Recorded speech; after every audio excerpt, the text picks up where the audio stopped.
This video will show you the low-budget Thea's build I used to kill the Traveler, and farm T7 maps. It is a relatively long video, and covers all the mechanics in detail, so I will start by showing the essentials and leave all the theoretical discussions for later. Let's get started. Chapter 1, Skills and Talent Trees. The main skill is Chain Lightning, linked to Overload, High Voltage, Electric Overload, Efficient Cast, and added lightning damage. The Mobility skill is Blink, linked to Periodic Burst and Cooldown Reduction. The first buff skill is Mono Boil, linked to Bloodbath, Mania, and Mass Effect. The second buff skill is Leading Circle, linked to Mania, Mass Effect, and Increased Area. The defensive skill is Force Start, linked to Cooldown Reduction and Extended Duration. For the passive skills, the first one we have is Curse on Hit, linked to Electrocute and Abysmal Hatred. There is also an aura skill here, Electric Conversion. We have Summon Thunder Spirit, linked to Superpower for passive sealed on mana. We also have Energy Fortress and Magical Source. Lastly, we have Thunder Imbue, linked to Seal Conversion, Imbue Buff, Electric Punishment, and Mark. Let's move to talent trees now. The first one is Goddess of Knowledge, with Beacon and Preparation as talent tree specializations. The second is Magister, with Bunch and Play Safe as major nodes. Lastly, we have the Warlock tree, with Merciless and Off the Beaten Track. If you need more time to check any individual tree, feel free to rewind and pause the video. Chapter 2, Understanding Thea's Trait. Before we dive into theory crafting, let me show you the traits we will be using, so if you are not interested in what's next, you can copy them and move on. For traits, we will use Finale Prophecy, Predicted Harvest, Predicted Reincarnation, Predicted Sacrifice, and Farewell Prophecy.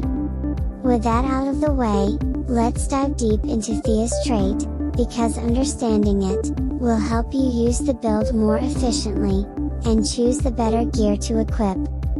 The first thing to remember is that every time Thea uses her ultimate Divine Punishment, she also gets a buff that boosts her damage. One of this build's pillars revolves around using this buff to increase your damage, and by paying attention to the buff icons on top of the game screen, you can know when the buff is active and its magnitude.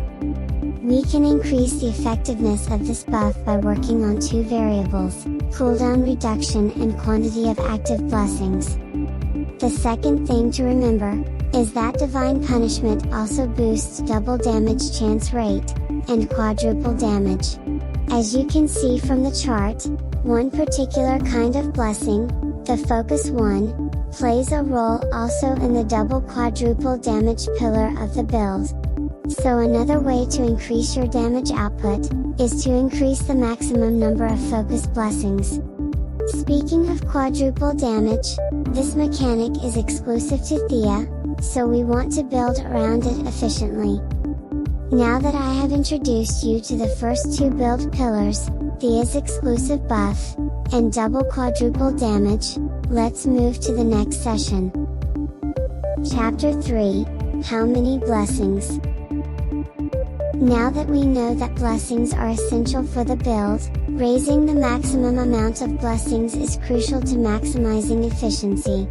But, at the same time, investing too heavily in blessings can be detrimental, so we will try to break down the rationale you should use when increasing them. Let's start by having a look at our hero traits again. One of the abilities given by Predicted Sacrifice, is that if Divine Punishment consumes maximum stacks of Focus Blessing, we get Tenacity and Agility Blessing equal to half of the consumed stacks of Focus Blessing. This makes the optimal ratio, between Focus and Agility Tenacity Blessing, 2 to 1, making us want the maximum number of focus blessing, to double our agility tenacity blessing.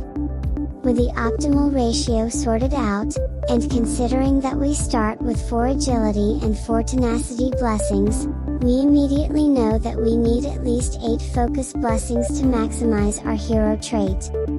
But how much should we increase our blessing from here, before we incur a decrease in effectiveness in our investment? Unluckily, adding 1 more focus blessing, to the target of 8 we wanted to achieve, will already result in a negative return on investment. Overload support skill is the first to suffer from an overinvestment in focus blessings, since it only stacks up to 8 times, making focus blessing from 9 or above do nothing for this skill. If we push the threshold to 11, the legendary item Decree of Clear Sky will be affected, since the percentage bonus to all damage, per each stack of focus blessing consumed by divine punishment, caps at 10 stacks maximum. And if we go even further, the trait Farewell Prophecy will be affected next. The chance to transform a double damage hit into a quadruple damage one, is capped by having 13 focus blessings. So, how many focus blessings do you need? If you want a quick answer without thinking much, 8 is the magic number you are looking for.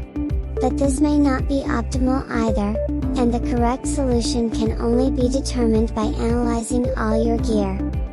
Every time you add 1 more focus blessing after the 8th, a better itemization could be waiting for you, but it's up to you to discover. Chapter 4, Cooldown Reduction. Let's go back again to our ultimate, Divine Punishment. As I mentioned in Chapter 2, every time Thea casts it, she gets a 4 seconds buff which increases her damage. Since the buff lasts only 4 seconds, and the default cooldown of Divine Punishment is 9 seconds, assuming you can cast it every time it is available, we can keep the buff active 44% of the time. Since Cooldown Reduction affects Divine Punishment as well, by reducing her ultimate cooldown, we can increase the uptime of her buff. The Warlock talent tree, not only has minor talents that give bonuses to cooldown reduction, but one of the major talents, Merciless, allows us to link cast speed increases to cooldown reduction. Every time we increase our cast speed, we get to cast our skills faster, and decrease the cooldown of Divine Punishment even further. The goal is to achieve 100% of Thea's buff upkeep time. As with blessings, remember that overinvesting in cast speed or cooldown reduction may be detrimental, cause you may be sacrificing other valuable stats for it. Again, you will have to fine-tune the correct balance, according to your current gear. What is important, is that you understand why you are aiming for a particular stat, and you keep that in mind when equipping new items. Chapter 5, Gear and the Rule of 5. It's time to discuss the third pillar of the build, Chain Lightning, and how to gear correctly to improve its damage. The skill description has 3 tags, Spell, Lightning and Chain. With this in mind, and adding what we said in the preceding chapters, we can make a list of what to look for when selecting gear. We will start with a list of affixes found on basic gear, and analyze legendary gear later. Mind that the list is not in order of importance, because you will have to fine-tune it according to your other stats, to avoid over-investing in something. Plus to maximum focus blessing stacks. Plus to skills. Percentage spell, elemental, or lightning damage. Cast speed. Added lightning damage to spells. Percentage of elemental or lightning penetration. Critical strike rating. I have omitted critical strike damage from the list, because the first legendary item I will introduce to you, is the weapon Shadow of Thunderlight's Fury. This weapon is excellent because whenever you crit, you get an increase in cast speed, which, as we discussed before, also lowers the cooldown of your divine punishment. It also fixes your critical strike damage to a determined percentage, so you no longer have to worry about gearing for it. Thanks to this, we can also remove talent points from crit damage in the skill tree, and assign them elsewhere. But you can't dual wield it because its special effects won't stack, that's why we use a shield as offhand. The shield is mistaken authority, which also adds lightning damage per 100 of energy shield. So you can boost your defenses by getting energy shield and raising your damage. Amazing? Several other legendaries are worth mentioning, like End of Confusion, Infinity, Decree of Clear Sky, and many more. But you can't equip them all, and that's because of the Rule of 5. The Rule of 5 is my original rule, allowing me to stay alive in the toughest of fights.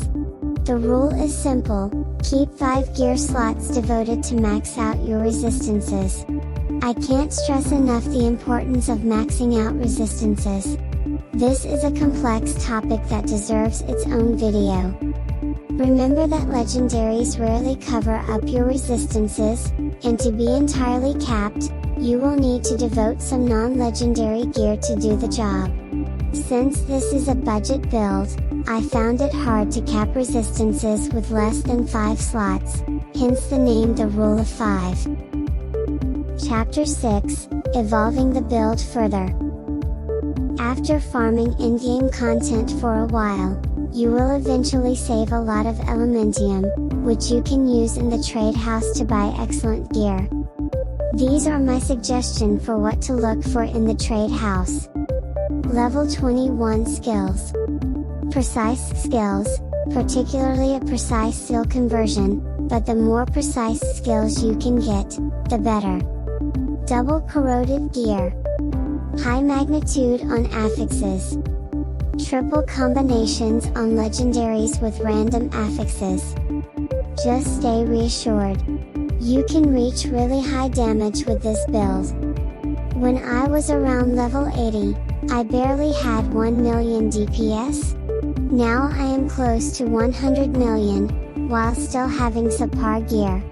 Keep farming and endure. You will eventually get there.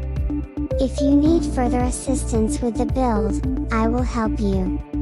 Just ask in the comment section below, or contact me on the official Torchlight Discord.